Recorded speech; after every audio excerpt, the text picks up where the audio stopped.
Hello and welcome back to Alpha Investors. So investors, आज के दिन हम लोग बात करने वाले हैं जीएसएम लिस्ट के बारे में। तो चलिए सबसे पहले जीएसएम का मीनिंग समझते हैं। जीएसएम मीन्स हुआ ग्रेडेड सर्विलेंस मेजर।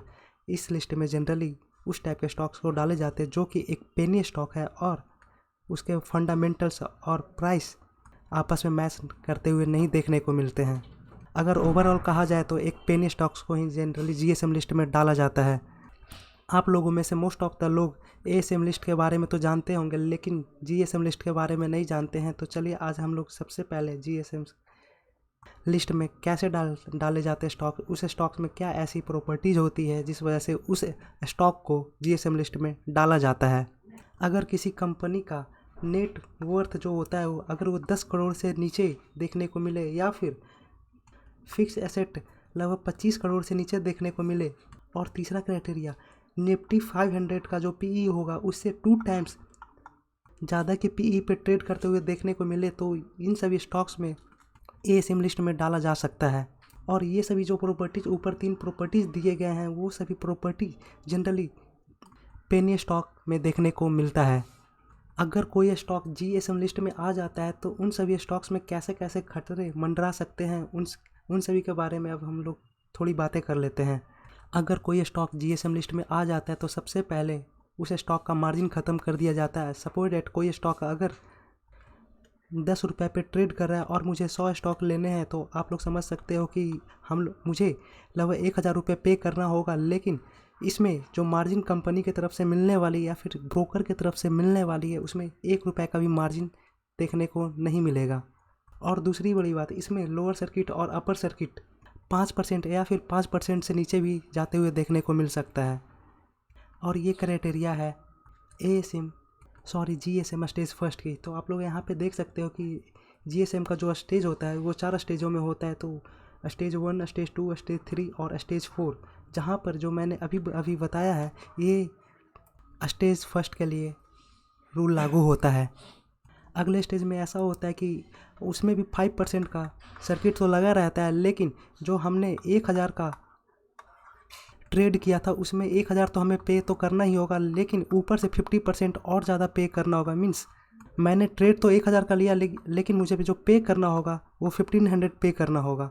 और जीएसएम स्टेज 3 में सर्किट 5% या 5% से कम इसमें भी देखने को मिलेगा, लेकिन जो मैंने 1000 का ट्रेड लिया था ये 1000 मुझे तो पे करना ही होगा, लेकिन एडिशनल 100% और ज़्यादा पे करना होगा। मीन्स अब मुझे 2000 रुपये पे करना होगा, लेकिन जो एक्स्ट्रा पैसे हमें लग रहे हैं वो कुछ टाइम बाद रिटर्न कर दिया जाता है। अगर कोई स्टॉक जीएसएम का स्टेज 4 पे जाता है तो उसमें ट्रेडिंग सिर्फ उस वीक का फर्स्ट ट्रेडिंग डे या फिर मंडे को देखने को मिलेगा। अगर किसी कारणवश मंडे को छुट्टी रहा तो फर्स्ट ट्रेडिंग डे में उसमें ट्रेडिंग देखने को मिलेगा, लेकिन ये ट्रेडिंग वीक में सिर्फ एक ही बार होगा और बाकी 5 में से 4 ट्रेडिंग डे में वो स्टॉक ट्रेड करते हुए देखने को नहीं मिलेगा। ट्रेडिंग सिर्फ एक ही दिन होगा, वो भी वीक के फर्स्ट डे पे। और दूसरी क्राइटेरिया ऊपर का ही कंटिन्यू लागू होता ही जा रहा है। जैसे कि इसमें भी 1000 का मैंने ट्रेडिंग किया है तो मुझे इसमें भी 100% ज़्यादा पे करना होगा। मीन्स 2000 रुपये पे करने होंगे, जो 1000 रुपये एक्स्ट्रा लगा है वो कुछ टाइम बाद मुझे वापस मिल जाएगा।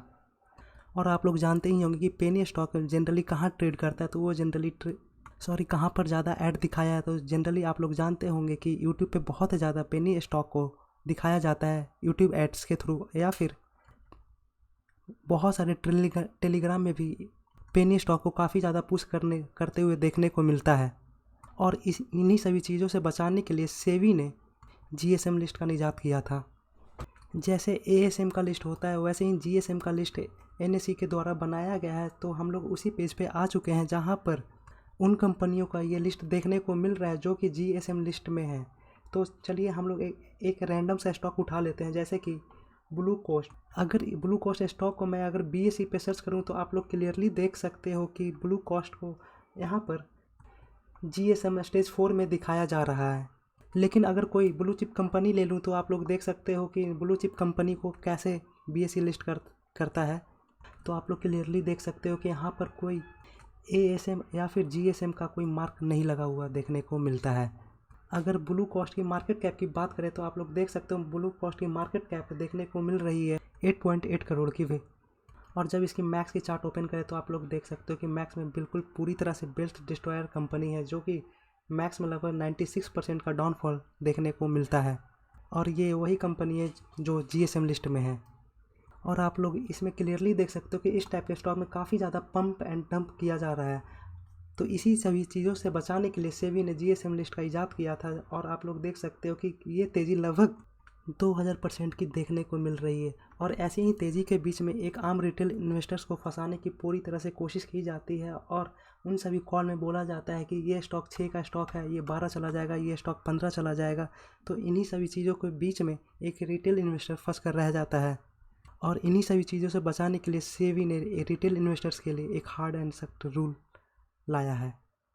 अगर ये सभी चीज़ें आप खुद से निकाल कर पढ़ना चाहते हो तो आप लोग सिंपली गूगल पर सर्च कर सकते हो NSE GSM। और इस लिस्ट को अगर आप लोग देखना चाहो तो आप लोग गूगल पे सिंपली सर्च कर सकते हो NSE GSM लिस्ट। तो चलिए मिलते हैं फिर किसी और वीडियो में। Thank you for watching.